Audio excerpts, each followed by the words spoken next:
a very warm welcome. Emergencies, as they say, are not some things that you can prevent, but certainly things that you can be prepared for. Today, May 27th, being the International Day for Emergency Medicine, we welcome each one of you to this very special panel discussion with the Emergency Medicine Department here at Continental, headed by Dr. Arun. We also have with us Dr. Guru and Reddy, Chairman and Managing Director of Continental Hospitals in Gachibowli, Hyderabad. As I said, today is the International Emergency Medicine Day. So we're going to talk about what exactly is emergency medicine, its different facets, and how emergency medicine is practiced here at Continental. To begin this discussion, I'd like to bring in Dr. Arun, who's the Head of Department of Emergency Medicine. And sir, why don't you start us off by talking about what exactly is emergency medicine? Emergency medicine is dynamically developing domain in healthcare, which actually deals with acute and critical care of various medical specialties like medicine, surgery, gynecology, orthopedics, and pediatrics. It's quite a new branch to India. It was launched by MCI in 2011, and the curriculum of post-graduation and specialization start from then. Pace of the development in the country and the acute needs of the country, there is a lot of scope in the development of emergency medicine and for the future of India. Emergency medicine has a comprehensive approach of pre-hospital assessment and resuscitation and in-hospital resuscitation and stabilization and post-resuscitation critical care. It is also a domain which works on disaster management as well as public safety measures. Right. At this point, we'll bring in Dr. Reddy into this discussion. Sir, you started this back in 2013, a state-of-the-art 30-bedded emergency medicine facility, unheard of, definitely in South India. So what exactly was your vision a decade ago for emergency medicine, and how has that evolved? Okay, thank you, Venus. I think as Arun has just very eloquently described what exactly constitutes emergency medicine, I'd like to slightly expand on that and then take forward with my vision as why we established emergency medicine department at Continental. Now, so just to add on to what is said, in India, for such a large country, emergency medicine as a specialty only evolved in the 21st century. And during my evaluation from the US, where I spent more than 3 decades at that point in time, that came as an extraordinary surprising factor. However, in India, prior to the emergency medicine, they were calling this as casualty. Most of the hospitals did have casualty centers, and they were not really akin to what the Western emergency rooms or emergency facilities were established. So, as I mentioned, it was basically 2009 or 11, the Medical Council of India, the then Medical Council of India, came forward to recognize emergency medicine as a distinct subspecialty, and the first time MD in emergency medicine was started. Then it was roughly over 2013, the National Board of Examiners initiated the DNB course in emergency medicine. In fact, in India, as all of you all know, Dr. Suresh Prabhu was considered to be the father of emergency medicine, and the first emergency medicine hospital in India was established both at CMC Vellore, and along in the public sector. It was CMC Vellore, if I'm not mistaken, I think they said somewhere around 1994. And then thereafter, in the private sector, it happens to be the Sundaram Health Foundation. And the Sundaram Health Foundation, they did this in association with the Long Island Jewish Hospital from New York, which has one of the largest emergency centers.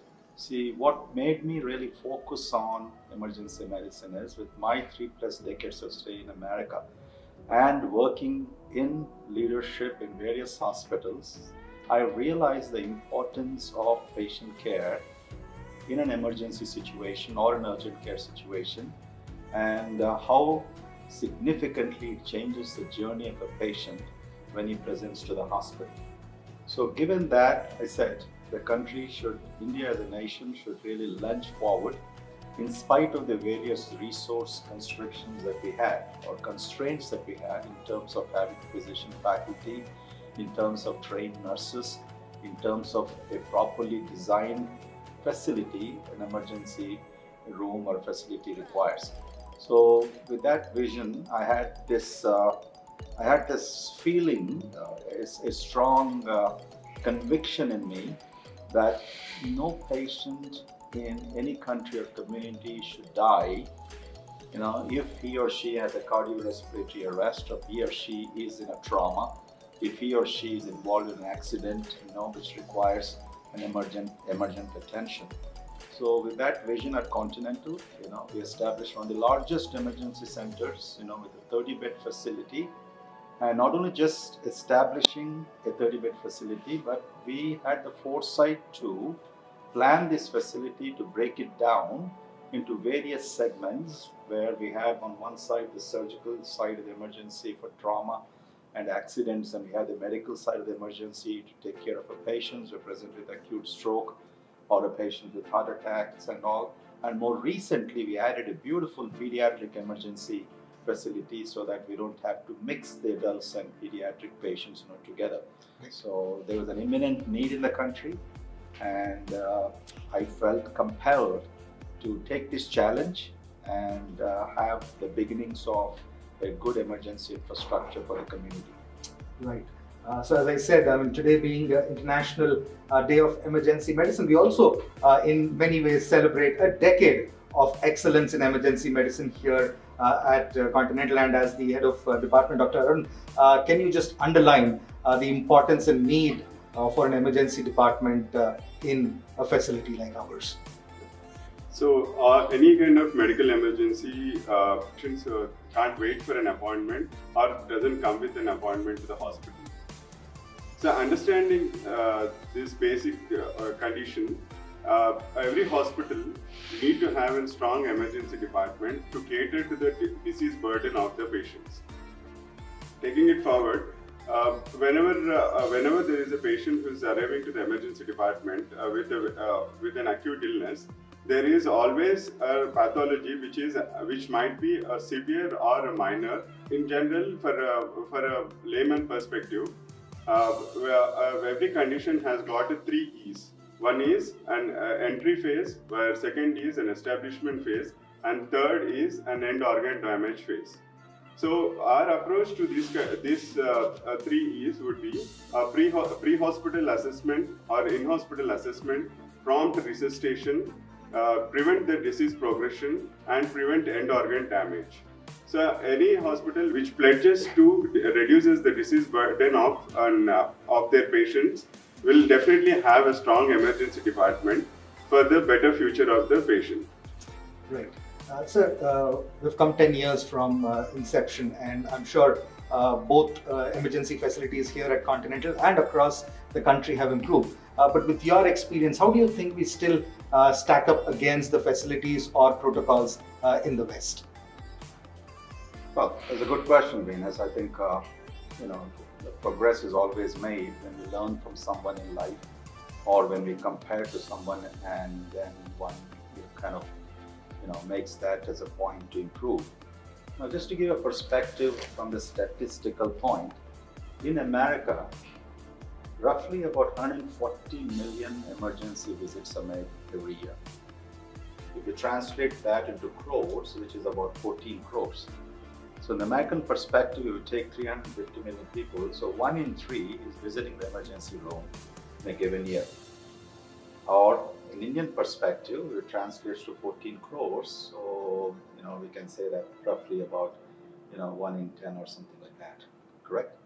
So I always wondered, a country which is already with an evolved medicine, so advanced, and where they have access to doctors, regular visits, and all of these things, they're very conscious about the healthcare. Still, they were needing, this kind of emergency room visits, which only goes to say that patients or the citizens of the Western countries are very sensitive to their healthcare needs. They're not just sitting at home and they're waiting for a catastrophic thing to happen. Out of those numbers which I just mentioned, 30% are usually associated with trauma. Okay. So when we open the emergency room, prior to opening at Continental, I visited some other centers across the country. because I studied the system in India. I have been to hospitals in Mumbai, Delhi, and Chennai, and some of these places. And much to my surprise, I found, in those places where even we have beds of 8 to 10 or 12, most of the time these beds are empty. So that kind of confused me. Either there is not an understanding amongst the public, or what else is going on, or this being a very new specialty, the awareness was not made. But lo and behold, when we started Continental and people looking at our facility and our establishment and our doctors and our nurses and our paramedics and our ambulances that were very ready to reach out and to pick up patients, we started off somewhere about seeing 5 to 6 patients a day, whose numbers increased now to somewhere around, Arun and the rest of the people can correct me if I'm wrong, probably somewhere around 60 to 70 patients a day. That translates roughly about 2,000 and 24,000. The hospitals that I was associated with, the chief of staff in the US, we used to see about 50, 60 to 70,000 patients a year. Okay. So obviously in the Western country, we have, there is a huge trained resource, both in terms of physicians, trained nurses, and trained paramedics. So they have a significant advantage. And we in India were just at the beginning of this, and particularly even to find doctors who are trained in emergency medicine. So in 2013 when Continental was established, but we are lucky enough to have one of the first 1 or 2 batches of MD emergency medicine trained physicians to be at Continental.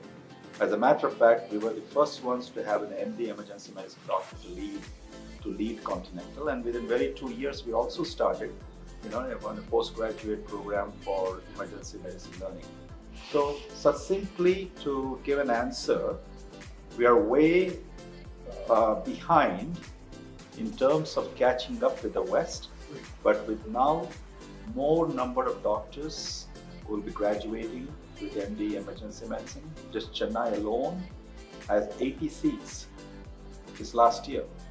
24 government medical colleges in Chennai or in Tamil Nadu have started MD emergency medicine program. So the vision started up with our politicians, including our Prime Minister Modi, and who himself formed several cabinet subcommittees to look into this, and particularly roadside accidents and trauma and all of those things. So I think shortly within a few years' time, this resource crunch issue will be addressed, and they'll be in much better shape. Sure. So those are some fascinating insights of emergency medicine emergence, development over the last decade. Dr. Arun, before we close this part of the discussion, if you can just tell us about the turnaround times and how we deal with emergencies here at Continental, and then we expand the discussion a little more. So adding to as Sir said, we have around 60 to 80 step calls every day, and prioritizing according to the need and acuity of the patient is very important. So we follow a triage system called as the START triage, START, which is actually an American triage system used by American Armed Forces.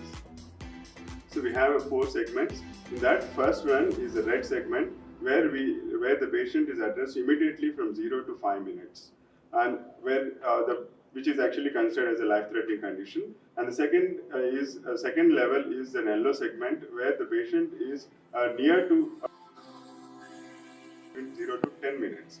And the patients coming under the green category are stable patients, which can be addressed in a time span of 0 to 15 minutes. And we have a blue category wherein they are expectant patients, or mostly the outpatients, which are categorized into it. So accordingly, we have a timeline for these the patients coming into the ER, and we have dedicated nursing as well as the doctors for that areas particularly, and we triage them accordingly and treat them as per the need and the requirement. Right. So friends, as we started this discussion talking about emergency medicine, we focused primarily on what is emergency medicine's different facets. Now we segue into taking it on a broader scale. We try and understand different kinds of emergencies that we face on a day-to-day basis. And we have with us the team of emergency medicine specialists, Dr. Sindhura, there is Dr. Pradeep and Dr. Ravi Teja, and we'll bring them into the discussion as we move into the next segment, which is on medical emergencies. And once again, I'll start it off with Dr. Arun, and then we'll bring in the rest. So, Dr. Arun, what are medical emergencies now? Any emergency which is not under the capacity or a containment of an individual, any medical condition varying from a small pain to an injury can be considered as a medical emergency. For example, I'll try to take in a condition of a simple headache.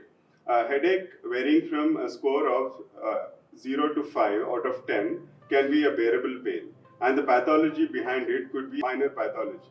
Whereas a headache ranging beyond 6 to 10 pain scale can always have a major pathology behind it, like a bleed, or it could be some kind of an infection, meningitis, and there are n number of reasons for it.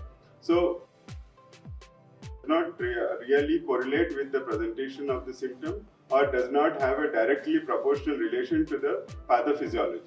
So it's always better to understand a patient's capacity to contain or bear the condition, and take a medical advice as soon as possible is always advisable. Right. So as somebody said, we are all products of the environment that we are in. So Dr. Pradeep, if I can bring you into the conversation. So can you help us understand, are there environmental factors around us which can contribute to medical emergencies? Hello everyone, thank you Venus at last. As we're in the peak summers in the May season and the temperatures are soaring high, we are expecting or we encounter conditions called heat exhaustion and heat stroke. Heat exhaustion is a minor form of the symptoms, and heat stroke is the severe form of the condition. So in heat exhaustion, we can see symptoms presenting with mild headache, increased thirst, sweating, some nausea and vomiting. But when we go to heat stroke, the patients can have severe symptoms like confusion, delirium, even unconsciousness, and sometimes even death. So prompt assessment and prompt treatment of these conditions is important to save the life of the patient. So always whenever you notice any patient with these symptoms, please get them to the emergency department so that we can take care of the patient. And once we move forward from summer season into the rainy and winter seasons, we encounter more of symptoms with breathing difficulty. Patients can present with breathing difficulty whenever they get exposed to the cold weather, when they get exposed to the pollen grains, they can present with breathing difficulty. And patients having asthma, they can have acute asthma attacks. So we need to be wary about the environmental conditions. Right. So while we talk about environmental factors being external, there are a lot of things we do to ourselves. There are lifestyle choices which we make on a day-to-day basis to understand how our lifestyle choices can sometimes lead to emergencies. We have Dr. Sindhura who will throw some light on this particular aspect. We keep encountering a lot of patients, that too young individuals, walking into the emergency room with a wide variety of complaints like headache, dizziness, chest discomfort, breathing difficulty, and many such things. And most of the times it is seen that 80% of these individuals walk out with the diagnosis of anxiety. It is that common. Anxiety is so common these days, and anxiety is nothing but the body's natural response to stress. The stress hormones, when released inside our body, will cause the heart to beat more faster, and the hormones also will result in narrowing of the blood vessels, thereby rising the blood pressure. So this anxiety-induced rise in blood pressure is usually transient, but frequent anxiety episodes and long-term anxiety can by itself have a lot of adverse effects on the vital organs, just like how hypertension or diabetes can cause. And there are all these substances that people use and keep coming to us, and we at Continental are well equipped and have all the expertise in treating all the conditions related to lifestyle emergencies. Right. Dr. Arun, Dr. Sindhura just mentioned diabetes. So if you can take that and expand how a lifestyle condition like diabetes could be contributing to a medical emergency. Diabetes is a very common lifestyle condition. It's a very common in young patients as well as in the older patients. Basic pathophysiology behind the diabetes is uncontrolled sugar, either because of the deprived insulin or either because of the dysfunctional metabolism of the sugar inside the body. So the problems vary from either an hyperglycemia or due to an hypoglycemia. Hyperglycemia is a condition where the sugar levels in the blood are quite high. When the sugar levels in the blood are high, the stress hormones which are released in the body, and we have a chronic effect on the vital organs, resulting in the form of diabetic nephropathy, diabetic retinopathy, and etc. And the same format, they also have the general metabolism of the body, and there's a condition called a diabetic ketoacidosis, where the glucose in the body is not utilized, but the fats in the body are being break down, and the patient turn into ketosis. This is a life-threatening condition wherein most of the elderly patients present to the emergency department. Coming to the hypoglycemic side, wherein the low glucose levels are usually because of some kind of a drug abuse, or it could be because of, so maybe the patient sometimes uses the drug but doesn't have taken adequate food, have a fall in the glucose levels, which affects the brain and usually present in a comatose state to the emergency department. So, but nevertheless, diabetes, even though it's a very common disease, there is always a risk factors, the chronic as well as an acute functions. So, patients who are already suffering with diabetes should also look for the life-threatening conditions like diabetic ketoacidosis and also and hypoglycemia. Dr. Ravi, if I can bring you into the conversation. Dr. Arun was talking about drug overdoses, reactions, and so on. So allergies, these are very common emergency situations that we deal with. Can you help us understand, what exactly are these, and how do you deal with these here at Continent? Yes, Venus. Talking about other medical emergencies, one of the frequently medical emergencies we encounter is the anaphylaxis. Anaphylaxis is nothing but an immunological response to certain type of drugs, or it could be a food substance, or it could be some bee stings, or it could be some other chemical substance, it could be anything. So what happens in these conditions, usually it starts with the usual rash with itching, which gradually progresses into severe symptoms like breathing difficulty and swelling of the lips and tongues, obstructing the airway. And sometimes even they might progress into the shock condition as well, which requires an immediate medical attention, otherwise the valuable life would be lost. And talking about the other things like the drug overdose, what we mentioned, and one of the frequent things we see in this segment is the toxicology, where majority of the cases comes with the history of poisoning or consume of some other substances, and sometimes unknowing substances without any proper history. So toxicology is one of the main segment in the emergency department which requires immediate attention. Otherwise, we can see more fatality in this segment. Sure. One of the main emergencies that I usually encountered while I was in school to get out of a class was stomachache. And we have with us a very renowned gastroenterologist. So it would be remiss of me not to ask him about gastroenterological emergencies, not my stomachache. Good question, Venus, as Dr. Sindhura has very nicely pointed out and dwelled upon the aspect of anxiety. Okay, so that segues into another section of medical disorders, what we call as functional medical disorders. So many times, the complaints of abdominal pain, pain in the chest, or sometimes, shortness of breath, these kind of issues are very commonly presented to the emergency room. That's when Dr. Arun has very eloquently highlighted the function of triage. The triage is extremely important. So there are three types of triage from my perspective. One is what we call as an immediate triage, an urgent triage, and the last one is, semi-urgent triage. Now, what does a triage mean? Triage means an initial evaluation of the patient, and particularly that happens by a nurse. Now, when you're doing the triage, why I was mentioning about triage is that within a span of 1 to 3 or 4 minutes, typically this is the standard timings for a triage. The nurse or whoever is triaging the patient basically is supposed to gather the information with regards to the physical well-being of the person, with the symptomatic issues of the person, with the emotional and social issues of the person. So all of this in a span of 4 minutes. So if we have a good triage functioning in an institution, in a good emergency room as we have at Continental, then the doctor's participation and everything else becomes very easy.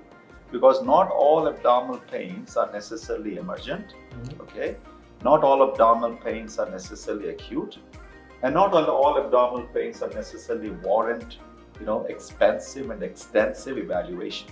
So it is the competence of the doctor, it is the competence of the triaging nurse, it's a history taking that we quickly segregate and classify these patients, between really emergent, urgent, non-urgent, and accordingly proceed on to investigate these patients. Sure. But don't mistake that we cannot just be light-hearted about these things, Right. because you have to be on top in terms of how you distinguish your patients, because we don't want to miss, a real pathology saying that this patient is anxious and there's nothing to it.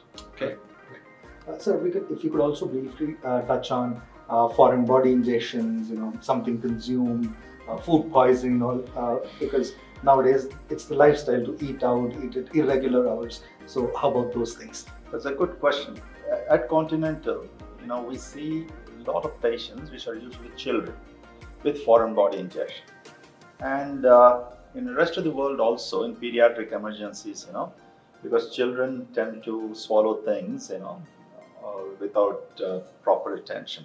So we see children who are swallowing batteries because they're constantly playing with various toys and things like that. They might be swallowing needles, they might be swallowing some caps, or bottle caps and so little metal objects. So these are all considered to be foreign bodies. And when such a thing happens, when the child comes, to the emergency room, a quick attention is required, because the doctor is evaluating, decides whether there's an emergent intervention required after certain diagnostic tests, whether you need to call a gastroenterologist like me, or whether you should call an ENT specialist, whether that should be removed right away, or we can just wait and follow the patient. So these are all the decisions that are made, but nevertheless, it requires attention. Now, coming to the adults, foreign bodies in adults in India are very uncommon. In the Western world, we used to see foreign bodies, usually from meat impactions. Because the Western diet is different, people are used to eating, steak and, burgers and all of these things. And, I spend a fair bit of time in the middle of the nights, going to the emergency rooms, and being on call, fishing out the steaks. And I used to make a joke, this was the most expensive steak in the world, because by the time the patient got the bill, would have been several $1,000s. And so, in Indian perspective, a foreign body thing is a little less common, but sometimes we see patients who have excess alcohol and who are intoxicated and who are not sure, what is accidentally swallowed, and these kind of things can happen. But the moral of the story is that pediatric foreign body impactions are very common. They should go to the right place. They should go to a place where you have entire armamentarium of appropriate consultants and specialists, and your operation theatre should be functioning 24/7. Your anesthesiologist should be available to participate and help retrieving the foreign body. Sure. So friends, as I was listening to Dr. Reddy talk about the triaging system, I think the motto of the emergency department is keep calm and carry on.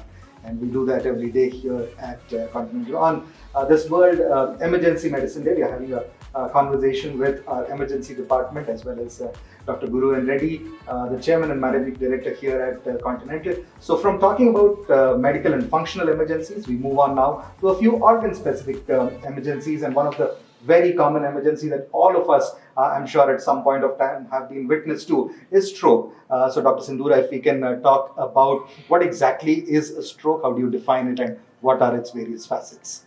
Well, before I even get into it, I would like to clarify that I've heard a lot of my relatives, elders use the word stroke in a very different way.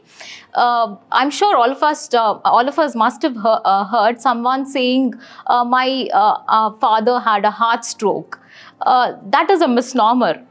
Stroke is nothing to do with the heart. It's always a heart attack, and stroke is always to do with the brain. So it's the brain stroke whenever it's said as stroke.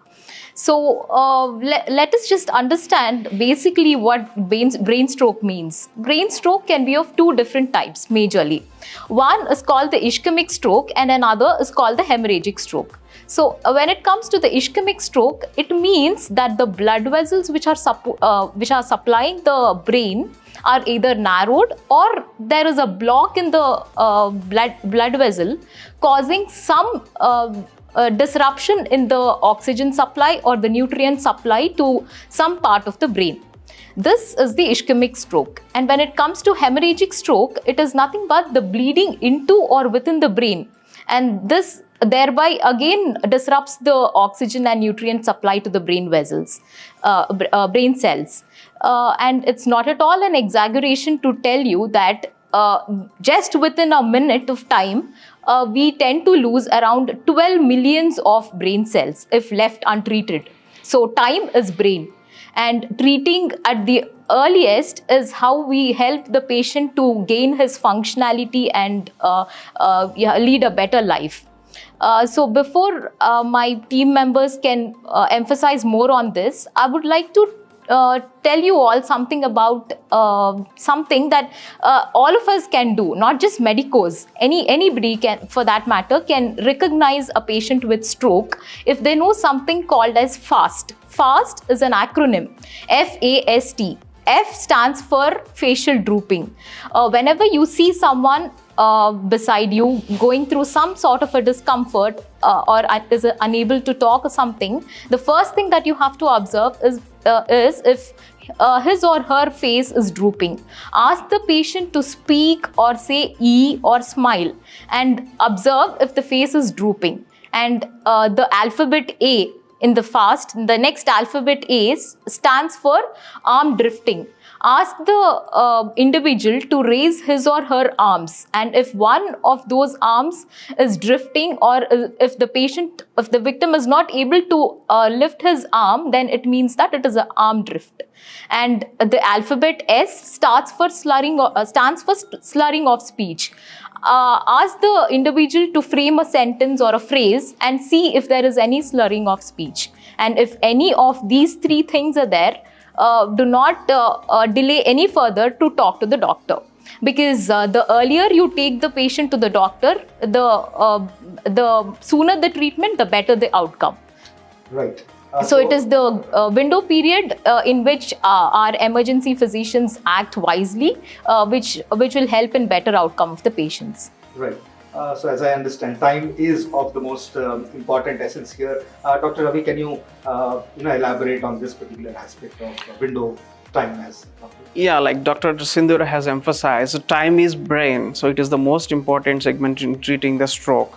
So there is a concept called as window period. It's the time from the onset of the symptoms, from the 0th minute to the time we insert the needle and give some drug called as a thrombolytic drug. So that certain period we consider it as a window period. So in the span of within 4.5 hours, so we need to be able to identify the patient's symptoms and need to get the quick evaluation done and give the appropriate treatment necessary. Right. So because why this is so crucial is because for every minute delay there will be millions of neurons lost, and for every 1 hour delay there is a 3.5 years of quality life is lost. Right. So this is in terms of IV treatment relating to the drug. If the patient presents beyond the 4.5 hours time limit, we have another segment called as mechanical thrombectomy, where we can extend our treatment segment up to the 6 hours, where the subsequent specialties like interventional radiologist along with the neurologist will be involved and can be taken up for the thrombectomy procedure, mechanical thrombectomy, that can be extended up to the 6 hours.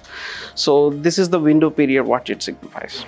Dr. Arun, with so much emphasis on time and early intervention, can you help us understand how prepared are we here at Continental to deal with the strokes and make sure the time frame is taken care of?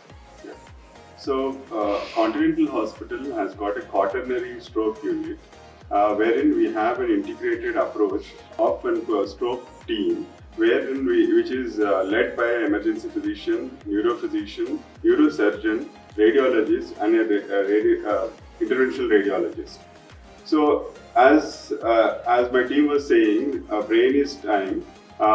Everything has to run against the time during the time of stroke. The window period is usually 4.5 hours. But the stroke, as we said, there is an ischemic stroke and also the bleed in the brain is also considered as a stroke. So first, an evaluation of the patient, primary resuscitation of the patient, followed by a diagnostic play a major role in the first 20 minutes, followed by a diagnosis in terms of a bleed or an ischemia plays a vital role. And if you found to be an ischemia, there is a method of thrombolizing the patient, whereas the clot is burst through an injection, or if at all the patient passes beyond the window period and still has a chance, the clot removal is called a mechanical thrombectomy by an interventional radiologist and also a neurosurgeon. So this is aligned through a stroke code which is announced as soon as the patient comes into the emergency department, and all the doctors are alerted and everybody is on work in their own domains by stopping the disease progression and preserving the quality of life. Right. So Dr. Arun gave us a larger or broader overview. I'm going to go to Dr. Pradeep to really focus in on how things happen the moment you have a patient at your ER door. Yes, Venus. Whenever a patient steps into the ER, we immediately evaluate him, triage, evaluate him, and once we evaluate him, we will know what type of stroke it is, if it's a hemorrhagic stroke or a ischemic stroke.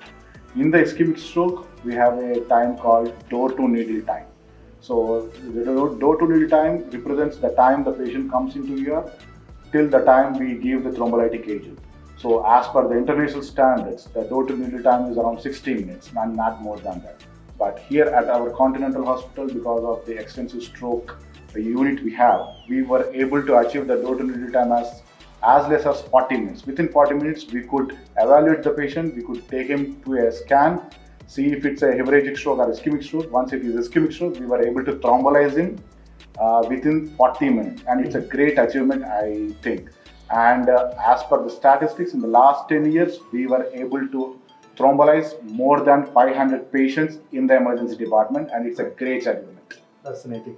So now you've heard those numbers. So how do these numbers stack up against what is in the West, and how further do you think we need to improve on those to really come up to the Western standards of emergency medicine?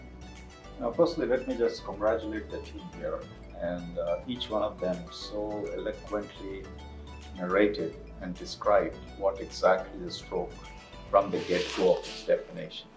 Because it's very important for, from the layman's perspective, to really have this understanding. So the next time he or she or somebody in the neighborhood or a friend or a relative, encounters this, that they're ready to take the next step and action.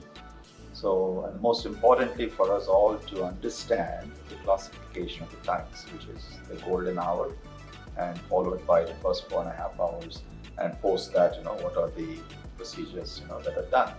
We are very proud at Continental.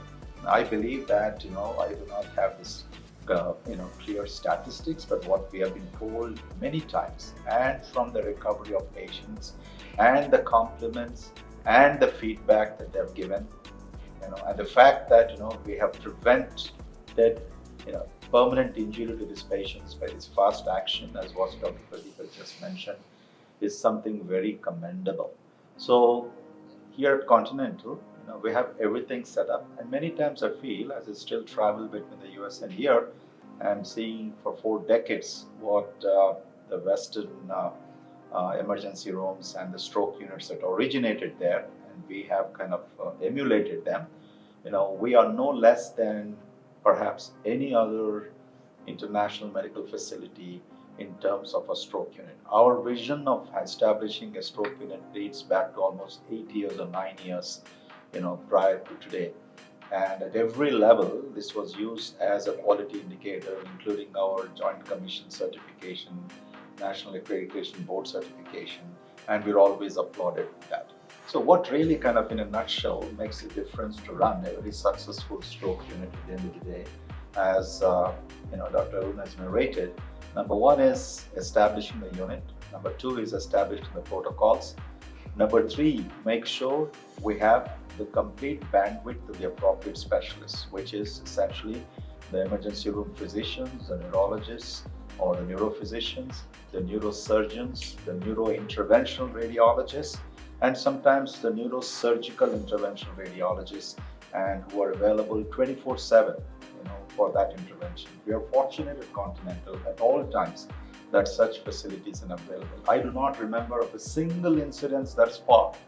I can say this very proudly that we have to turn away a patient or we were not able to treat promptly because there was a deficit in one of these things. So in contrast to the Western world, Venus, as you clearly asked, in this particular arena or this particular area, I feel that we are probably superior to many, and I say that with the greatest pride, and thanks to the entire team.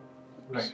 So then, those are some fascinating numbers that we heard and facts that are before us here at Continental. For every stroke emergency, we are in preparedness. So as Dr. Sindhura was talking, strokes are all about the mind. So now we'll get into the heart of the matter and talk about some cardiac emergency. So, Dr. Just to interrupt, I'm sorry to interrupt you. One of the important facts you forgot to mention, what is the epidemiology of stroke?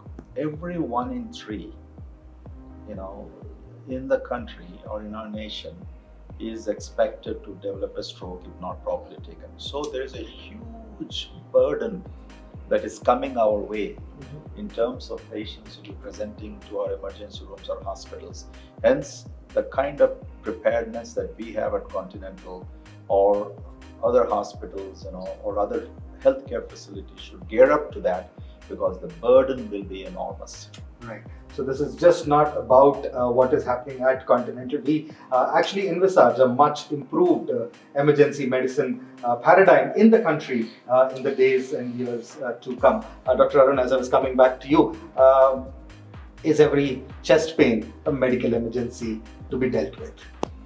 Yes, Venus, the chest pain is usually a very common presentation to the emergency department. It caters to around 15 to 18% of the patients every year to emergency department. But chest has got quite a number of organs which have the same nerve supply or pain fibers which map into the parietal lobe of the brain. So the presentation of each organ might vary. So understanding the pathophysiology behind every chest pain is very important. So it has got two aspects. Not every chest pain is related to heart and life-threatening, but at the same time, the second point is every chest pain can't be neglected. So it's always important to get it evaluated for every chest pain, depending upon irrespective of the pathophysiology and depending upon, not depending on the age or the other comorbidities. So lastly, in the recent trends, we have seen that a lot of young people coming up with chest pain and crashing in ER because of an acute MI or acute heart attacks. This could be because of the many reasons, and it has been a misnomer in the past that like the chest pains are not heart attacks in young. But please remember, not every chest pain could be an GERD in terms of an acidity related issue or a gastric issue, or it could not be just a muscle or a bone related issue, or it could not be something else. It could be what we are being afraid of. So please always do get yourself checked and have a certainty of life. Right. Dr. Pradeep, Dr. Arun was talking about heart attacks. Now, Dr. Sindhura also made that distinction between strokes and heart attacks. So, can you dwell a little bit on the aspect of heart attack and explain that a little for our audience? Yeah, definitely, Venus. And in simple terms, I would like to tell about heart attacks or myocardial infarctions in medical terminology. So basically, whenever the blood vessels supplying the heart are blocked because of a clot, then there is a disruption of blood flow to that part of the heart muscle.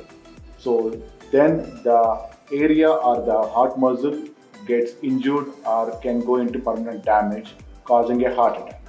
So whenever you have these heart attacks, the patient should, or the people should always look for these signs like left-sided chest pain, pain radiating to your left shoulder or to your left arm, sweating, breathing difficulty, nausea, vomiting, dizziness, palpitations. If you notice any of these signs and symptoms, please come to the emergency department immediately. Do not waste any time. And please do not, as like Dr. Arun had said, do not confuse with gastritis. Don't think that it is gastritis. Chest pain should be evaluated by a properly trained doctor. So you have to differentiate whether it is a heart attack or gastritis. So let us do that for you.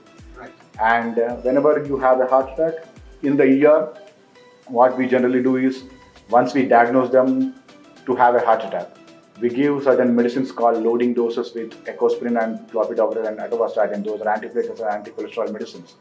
And we prepare them for an angiogram. The cardiologist in the cath lab does a procedure called angiogram, where they put a catheter into the heart and see where the blocks are. Once they diagnose the blocks, they can put a stent to improve the blood supply, to bring back the blood supply, and that procedure is called angioplasty. And at our hospital, we have 24/7 cardiologists available with cath lab facilities, anesthetists, everyone is available so that we can achieve greater success in rescuing the patient. And there is another terminology in the heart attacks where there is door to balloon time. So when the patient comes or walks into ER, from that time, the patient undergoes an angiogram and stenting. That is called door to balloon time. Again, the international standards say it should be within 90 minutes. Again, I'm really proud to say that at Continental, we were able to achieve that door to balloon time within 60 minutes because of the team. It's a team effort. I would definitely say it's a team effort, and it's a great success, I would say. I'm pretty sure if we are 2/3 of what the Western countries are able to do, then definitely something for us to be proud of. Now, other than chest pain, of course, one of the common cardiac symptoms is your palpable heartbeat, or your heartbeat going really fast. And Dr. Sindhura was talking about the anxiety element. So, ma'am, can you kind of demystify these things for us? Our heart beats with a particular rate and a particular rhythm. Rate is the number of times that the heart beats, and rhythm is the particular fashion or the pattern with which it beats. So any disturbance in either of it, right? If there's any disturbance in the rate or the rhythm, that particular condition is called arrhythmia.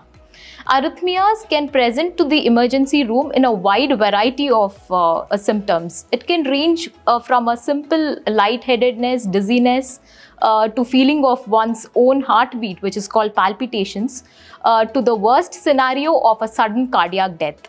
At this point, I would like to emphasize on a recent case that we have had, that there was a young individual who was just a 24 years old male who came to us with no pulse and no BP being recordable.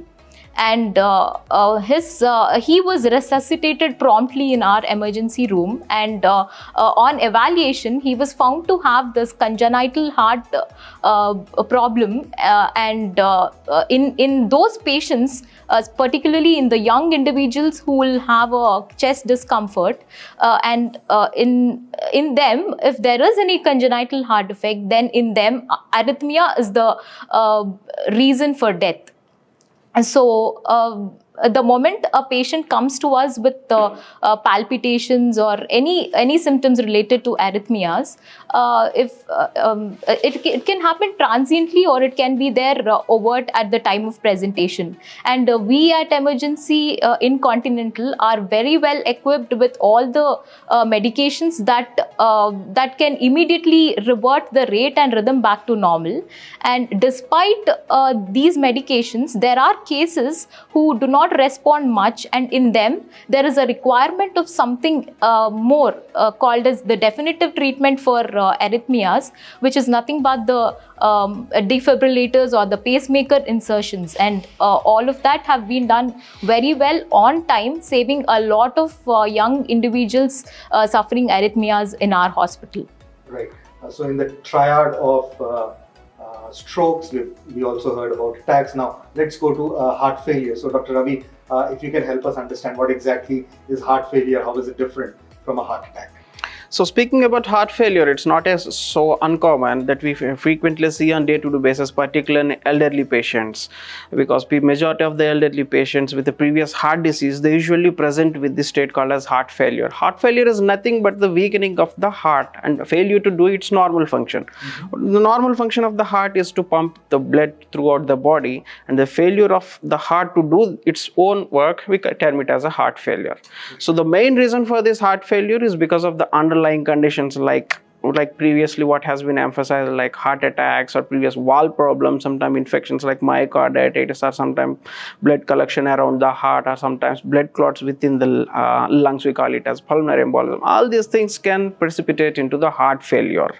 Once the heart failure is progressed, means like it's for the long time, it can even we call it as a chronic heart failure. And usually these patients present with swelling of the limbs, swelling of the body, swelling of the face, breathing difficulty, increased heart rate, and sometimes drowsiness, and sometimes even in unconscious states.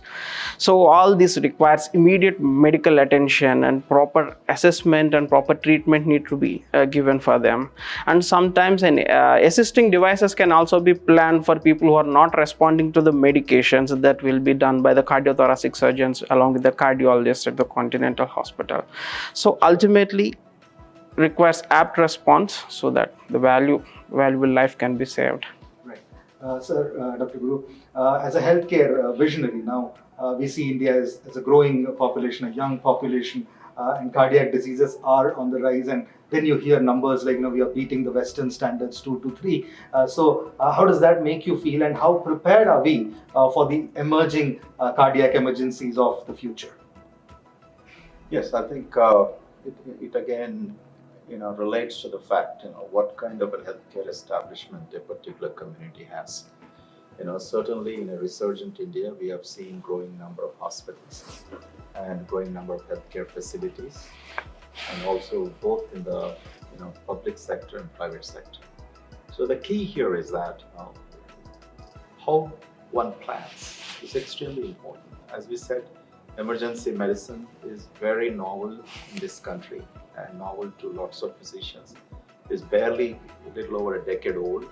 So given this paradigm, the new hospitals, the new facilities that are planned, they should follow these guidelines, well-established guidelines in taking care of these patients when they present to the emergency room. So we have to go a very long way, because we have many issues in our country.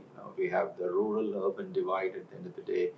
We have a socio-economic divide. We have issues of affordability, and we have issues of still, I think, well-trained doctors and nurses. We have issues of equipment and all of those things. So the most important thing, we have to convey the message to the public is that, or the most disastrous thing that can happen, claiming yourself to be an emergency room, or claiming yourself to have facilities in your institution that you can take care of these patients, but unfortunately not rising up to the occasion, is doing tremendous disservice, and this almost can be criminal at the end of the day. So just having an emergency room and just saying that we're able to do an EKG for this patient, but not having a cardiologist on board, or a cardiologist not willing to come to the emergency room to the so-called the window period that a patient can be salvaged, or a hospital does not have a cath lab or necessary equipment. All of these things matter. So just declaring to the world that we are equipped, we have a hospital, which is somewhat of a fashion in our country at the end of the day, because the licensing, the regulation, the statutory oversight, there is a huge lack. There's a tremendous gap. Right. Unless and until these issues are solved, from the standpoint of a public issue or some matter, we will not be able to address this, very quickly. But I still see many bright spots. Right. I think there are many hospitals, I think like Continental, perhaps across the country, who have the vision and the foresight, who are conscious enough that what it requires to constitute a good emergency center in taking care of its patients, will be happening. Sure. So as Dr. Guru talks about, Continental, I would like to stress upon the fact that when he talks about vision, he had this vision back 10 years ago, and then now we are seeing 10 years later some of the fruits in front of us. Some of the times that the consultants have been talking about are truly magnificent in every way. I mean, even the Western standards don't match up to those. So we spoke about strokes, we spoke about cardiac diseases. Now we'll talk about something which is very, very common, especially in a location like ours. We sit right next to the ORR, so road traffic accidents are dime a dozen almost on a day-to-day basis. So we'll talk about trauma, road traffic accidents, and so on. So Dr. Arun, why don't I start it off with you? Can you help us understand what is a trauma center and what are the features of the trauma center here at Continental? At Continental, we have a level 1 trauma center. The level 1 trauma center defines as providing end-to-end care, that is from resuscitation to rehabilitation. Basically, every trauma center needs to have a comprehensive team of trauma, wherein it is led by an emergency physician, followed by a group of surgeons and orthopedicians, neurosurgeons, OMFS surgeons, as well as supported by a critical care as well as a standard blood center. So everything should be aligned in a fashion wherein there is no seepage of time. Because in trauma, we are working in the golden hour where every minute loss is actually measuring the life over there.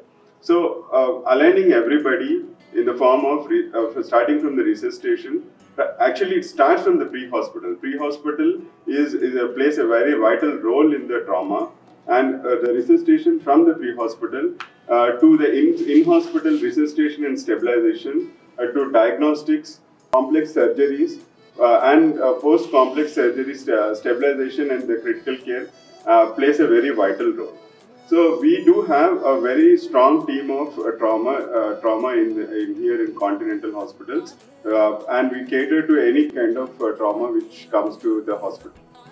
Right.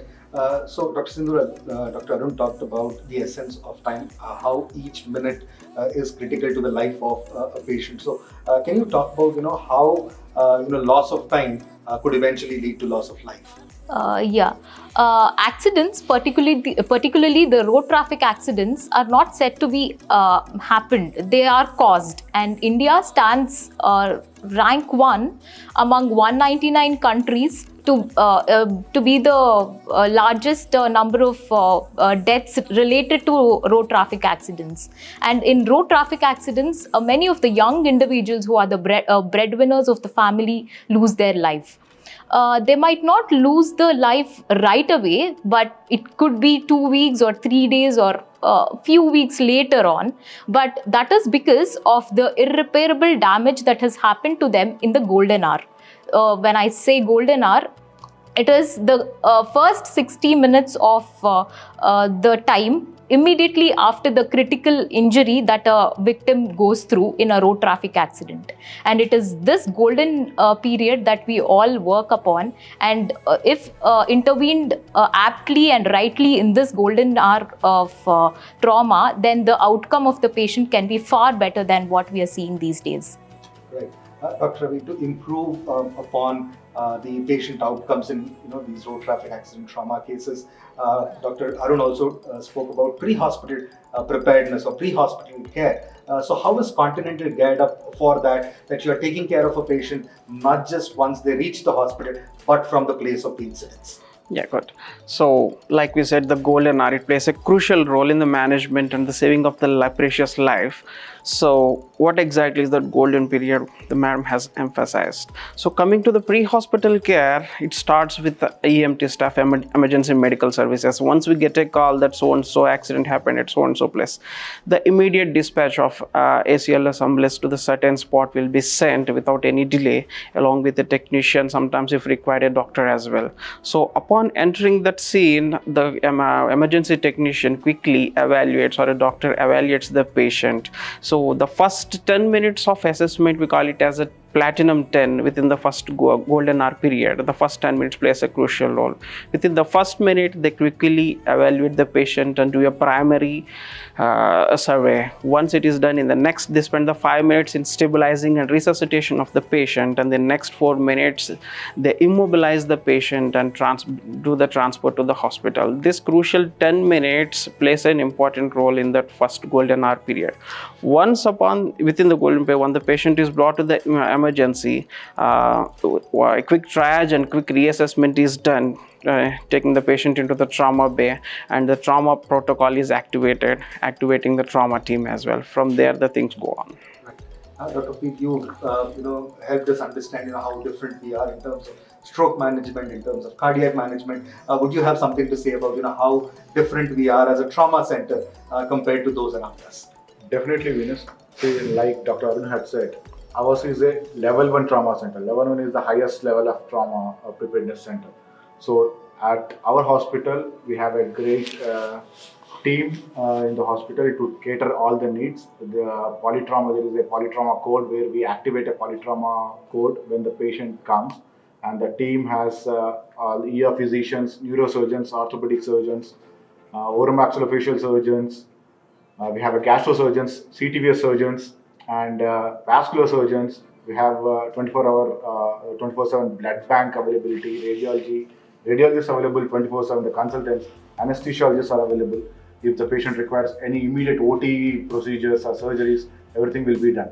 And we have a great thing going on in the Continental Hospital, thanks to our chairman, Dr. Guru and Reddy sir, that any patient walking into the emergency room with trauma, without any consideration of financial status of the patient, we treat them. We do the investigations, including the CT scan, CT polytrauma scan, and we save them from life-threatening and limb-threatening emergencies at free of cost. This is it's a great achievement for us, even in the trauma field. Seems like act first, talk later. Definitely, yes. All right, sir. Now coming to you. Again, 10, 15 years ago, when you were thinking about a healthcare facility here in India, none of these were actually in place. We were still dealing with things like casualty and those kind of stuff. So, what made you think so far ahead of time that we need to have a level 1 trauma center in a place like Hyderabad, and how that thought has evolved over the years? It's a very good question, but my answer will be very selfish and very interesting, Venus. I think when I kind of decided for the hospital, I was personally concerned about myself. I said, what if I'm involved in an accident at the end of the day? Where in the city I should be able to go or take me? Right. And I have a family, my children were abroad, and I left my family to do what I did as Continental Hospitals on this journey. So truly there was a selfish motivation. And that selfish motivation was complemented by my more than 3 decades of close involvement with accident and trauma in the United States. Right. Like I come from, I've been in Texas and one of the largest medical centers in the world. And as a chief of staff and president of hospitals over the years, I've learned, the classification of the trauma centers and how these things were managed and handled. I'm sure many of you were watching this, ER, the famous TV show, which provides an ample proof as to how trauma and emergency accidents are handled in the West. So I felt there's absolutely a compelling need. I've not seen then, in 2013 when Continental Hospital opened and 2 years prior to that, a single place in the city. I'm not very familiar with the public hospitals, but I think a single center or place in the city which was geared or organized, to take care of in a true spirit. Okay, let me classify. They might be geared, but in a true spirit to provide the right and appropriate care and a timely care to help and salvage. See, doing something is not necessarily the right act at the end of the day. Doing something with the intention of knowledge, with the intention to salvage, with the intention to save a life is the utmost call for any physician. So we said, with all my experience from the West, that what constitutes a level 1 trauma. And we put in all the consultants here, right from the get-go. In 2013, we had 20 specialties, and now we have grown to 50 specialties. And we had this cardinal rule. Many times what happens even in the West, doctors are on call, but they don't show up, they don't respond. So with my experience, and with the consent of many of my colleagues and the faculty members of Continental, with their acceptance, we instituted a rule. If a consultant does not show up within less than 30 minutes, immediately the emergency room physicians are empowered to reach out to the next consultant in the line so that the patient's life is not jeopardized. And that rule till today still is operational at Continental. So as all of the colleagues have very eloquently highlighted, on the aspect of time and timely intervention to salvage a life. And so in trauma place, I think one should be geared towards, otherwise don't accept the trauma. Right.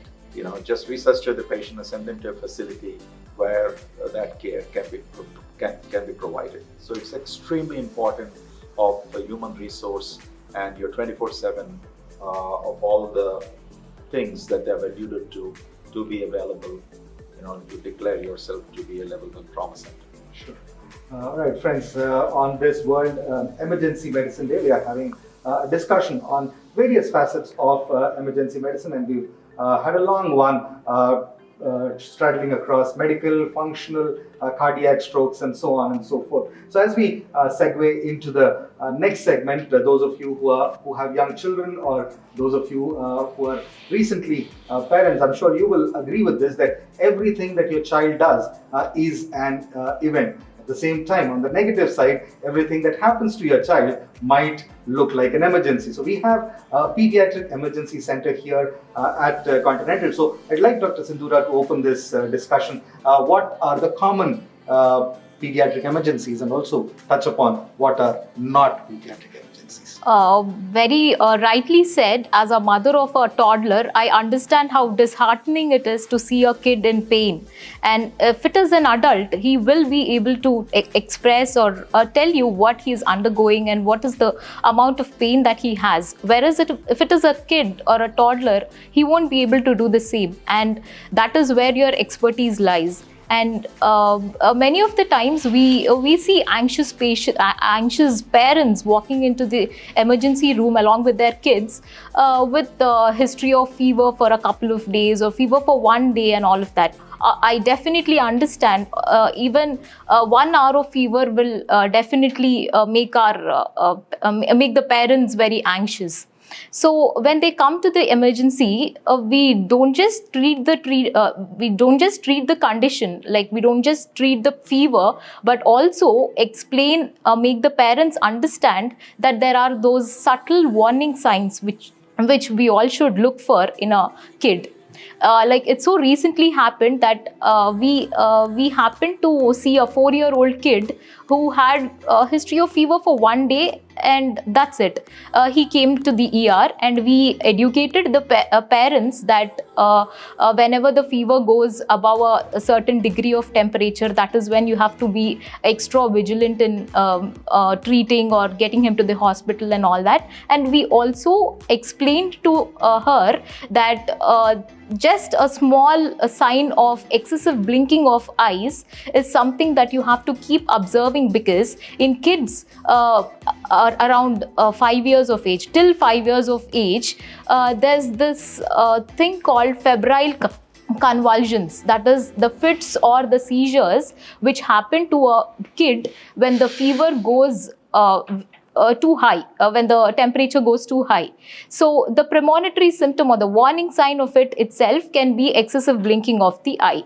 And she rightly identified that particular warning sign. She got the kid to the emergency room, and right after he was brought into the emergency room, he threw a febrile convulsion in front of our eyes.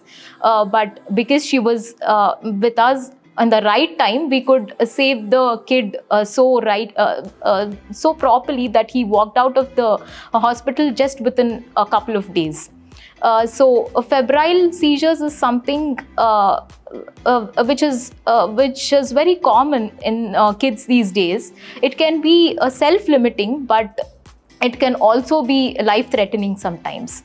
We at Continental have had very good experiences of treating all the kids with febrile convulsions on time, and we've helped a lot of kids recover very fast and get back to their normal playful and joyful time.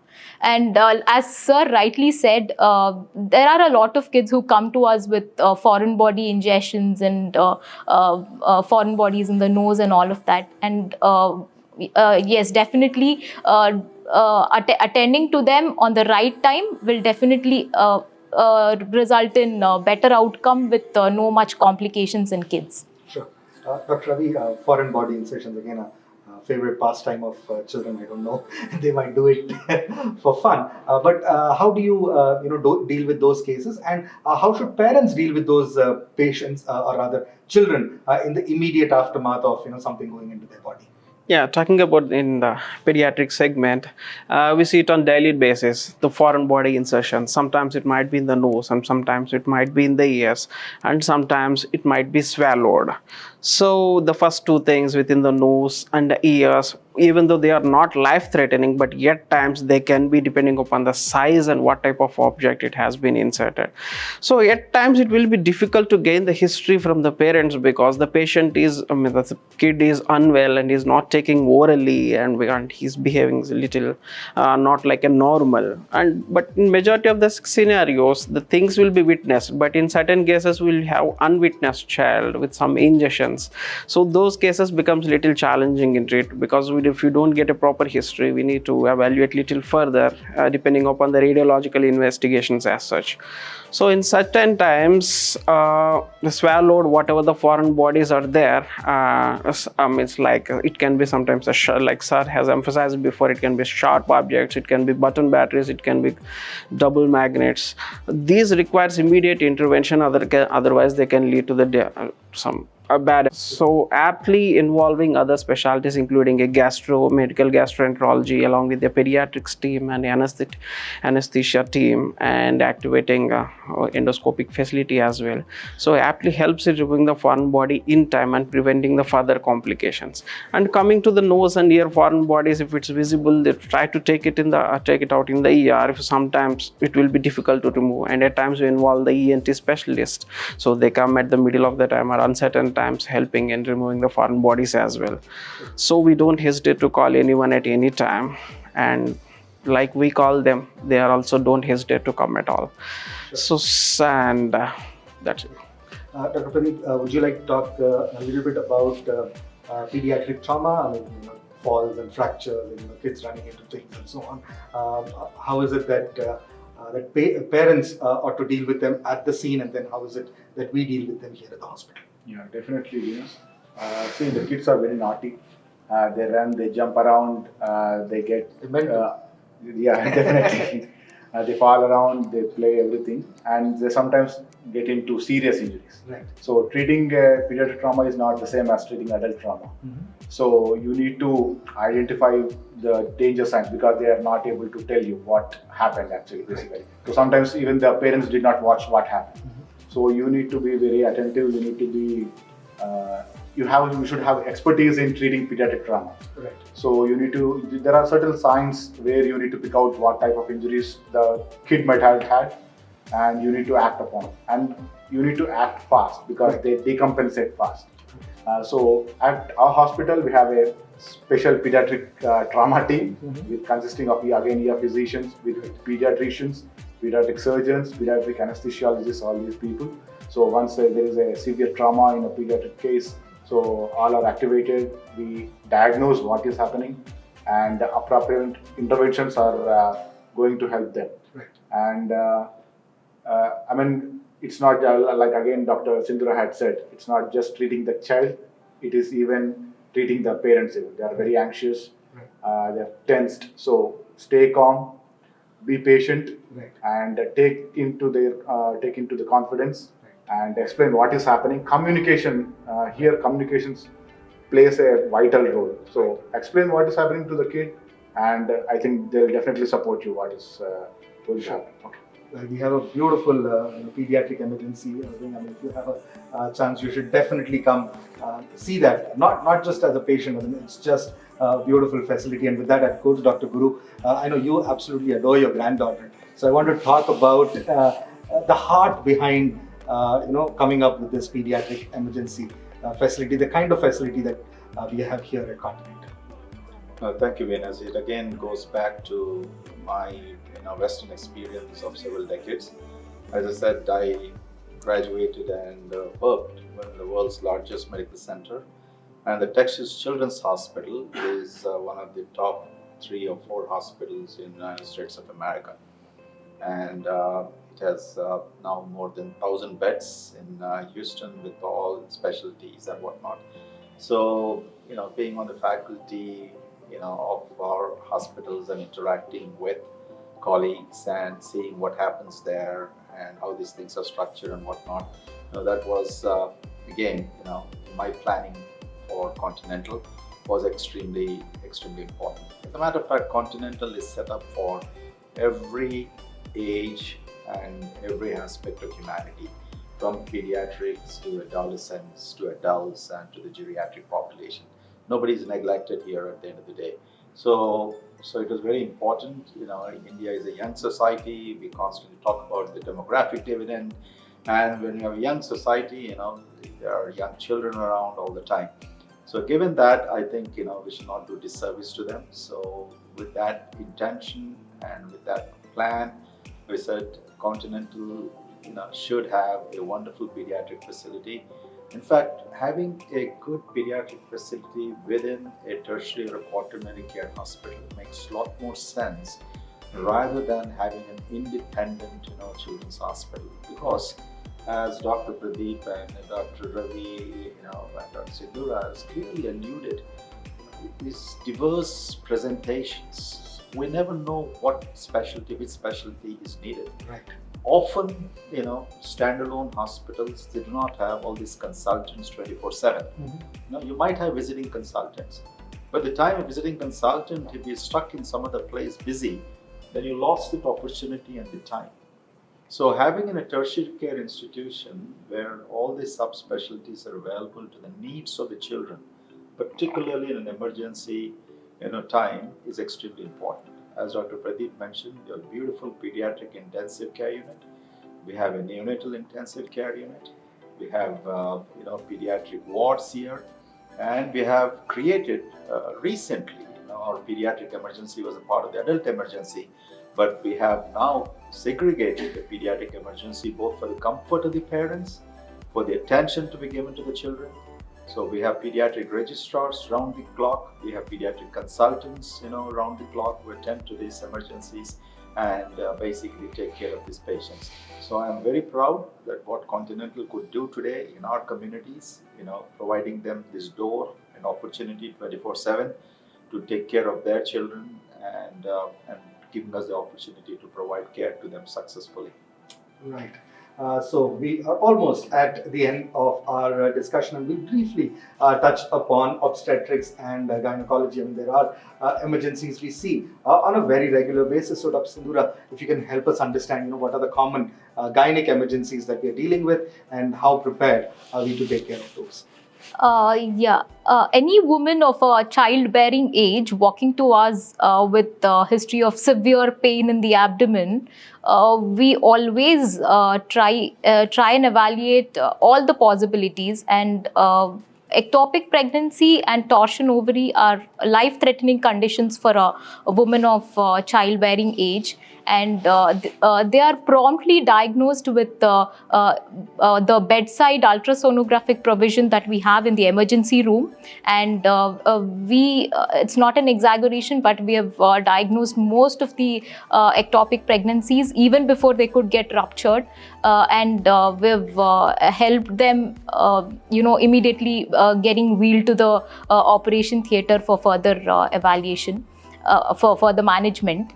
And not just that, the obstetric emergencies are also very well dealt in our emergency room with the emergency labor kit that we have, with the help of our obstetric and gynecology consultants available round the clock in the hospital. Right. So friends, we've had a fascinating, wide-ranging discussion on several aspects of emergency medicine. Today, as I've mentioned earlier, is the International Day of Emergency Medicine, and we started talking about what is emergency medicine. We spoke about strokes, cardiac emergencies, gastric emergencies, so on and so forth. We spoke about the pediatrics and obstetrics as well. So as we conclude this discussion, Dr. Arun, any final thoughts from you on emergency medicine here at Continental? So this year on International Emergency Medicine Day, the theme is Your Safety, Our Priority. It aptly fits into the Continental Emergency Department because your safety being our priority always needs an preparedness, and that preparedness is envisioned by our chairman, Dr. Guru Reddy sir, who has established this department 10 years ahead of time, with the world-class facilities. And I have, in the previous discussion, I have forgot to mention about a trauma bay separately constructed in an emergency department, which includes a decontamination zone as well as a modular OT attached to the trauma bay, and an integrated radiology unit is also there in an emergency department, which is not so common in entire India. And this is the vision we have: the emergency cases coming to the emergency department, and we care in crisis. Right. Any final thoughts from you, Guru sir, before we close today? I think, Venus, you did a wonderful job in asking us very appropriate questions, and I was very proud of the spontaneity of all my colleagues here. And Dr. Aruna has very rightly summed up the theme of this year is, providing care in a very safe environment. So I think we're very proud of Continental, which has been doing now for the past 1 decade. We're going to continue to improve upon this. And I want to just summarize saying that, anything and everything in medicine is a teamwork. Team endeavor is extraordinarily important. It goes beyond the collection of group of doctors to your nurses, which are extremely important. We have not highlighted too much about the nursing care, but typically in the Western world, it's the nurse who runs the emergency department. And in India, it's a different tag here. I think the emergency physician happens to be the team leader. So I think for us all to understand that this is a team effort, team endeavor, and we'll continue to provide, safe, prompt, urgent, effective care with outcomes that we should measure and make sure that, improvement and quality is our say and our goal. Thank you. All right, friends, I think with that, we conclude this discussion on World Emergency Medicine Day. We thank you for your patience and listening to us. I thank all my panelists for joining me today. Until next time, the only thing I'd like to say is do take care of yourself. Make sure that you can prevent all the emergencies that you can, and if you can't, then we are prepared for all the emergencies that will happen. Until next time, from all of us here at Continental, it's goodbye and thank you.